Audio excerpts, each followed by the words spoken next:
जब हम सूर्य नारायण भगवान को अर्घ देते हैं, जल चढ़ाते हैं, तो वो जल पृथ्वी पर जब गिरता है तो उसके छींटे हमारे शरीर पर लगते हैं। क्या वो ठीक है? वो श्रेष्ठ है? तो शिव महापुराण की कथा कहती है, जब हम सूर्य को अर्घ देते हैं, सूर्य को जल चढ़ाते हैं, वो पानी जब पृथ्वी पर गिरता है, उसके छींटे हमारे शरीर पर लगते हैं, तो वो श्रेष्ठता का भाव निर्मित करते हैं। वो गलत नहीं हो सकता। कारण, अब सूर्य नारायण भगवान को आप जल चढ़ा रहे हो तो छींटे नहीं लगे, उसके लिए क्या स्टूल पे चढ़ के चढ़ाओगे कि कुर्सी पे चढ़ के चढ़ाओगे?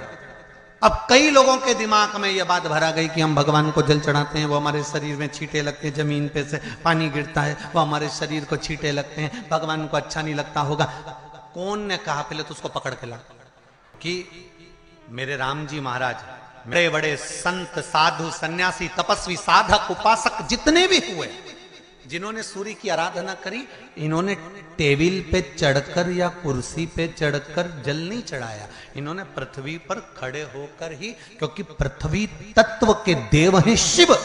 जब हम मृत्यु लोक पर खड़े होकर, पृथ्वी पर खड़े होकर भगवान शंकर का भाग पृथ्वी तत्व को धारण कर कर जल को हाथ में लेकर जब समर्पित करते हैं, और जो जल नीचे गिरता है वो शरीर पर अगर लगता है तो हमको उसका आशीर्वाद ही प्राप्त होता है, दोष नहीं लगता। पर लोगों ने इसको विपरीत कर दिया कि कौन ने विपरीत करा? कई लोगों ने इसको विपरीत कर दिया।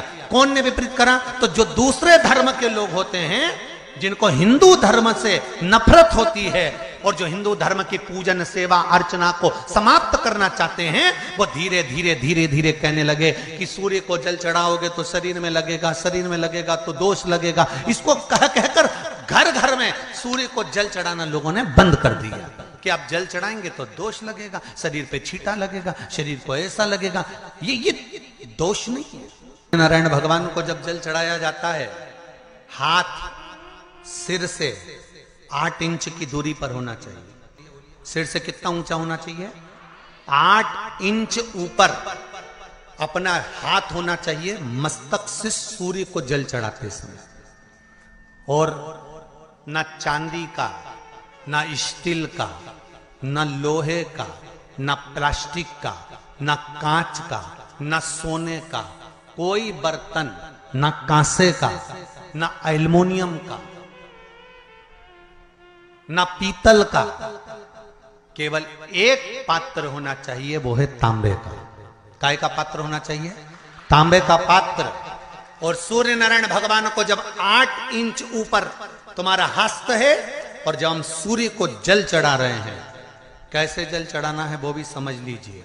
अगर कोई कैंसर का मरीज है, जिसके चेस्ट में कैंसर आ गया हो, लेफ्ट में, राइट में कहीं पर कैंसर आ गया हो, या कोई गठान आ गई हो, तो महाराज आप जल चढ़ाते समय उस जल की धार को सूर्य भगवान को जब चढ़ा रहे हो, तो धार आपकी गठान की ओर जाना चाहिए, जिससे सूर्य की किरण उस जल में से आपके उस स्थान पर पड़े, उस जगह पर पड़े जहां पर गठान है।